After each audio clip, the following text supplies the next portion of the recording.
Welcome to the Salmon Runs YouTube. Enjoy the video. In this video, I will explain how to replace a Honda Accord transmission. First, gather all necessary tools, including a reliable transmission jack and a precise torque wrench.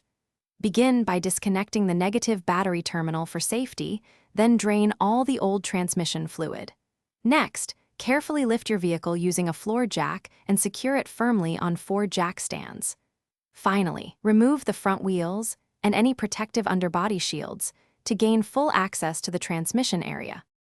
Now, let's focus on removing the old unit. Start by disconnecting every electrical connector and the shift linkage from the transmission.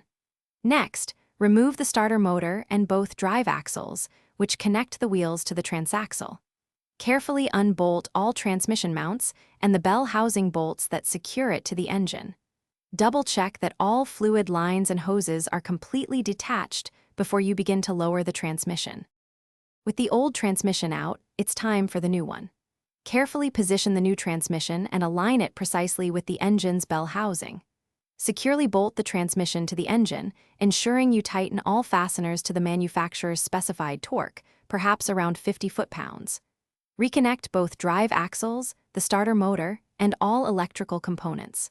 Finally, reattach all transmission mounts and the shift linkages, making sure they are firm. For the final steps, refill the new transmission with the exact type and quantity of fluid specified for your Honda Accord, typically around 3 to 4 quarts. Reinstall the front wheels, any underbody shields, and then carefully lower the vehicle to the ground. Perform a thorough inspection for any fluid leaks and confirm that all connections are secure.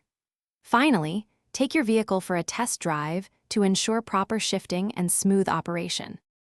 Thanks for watching. Consider subscribing if we helped you.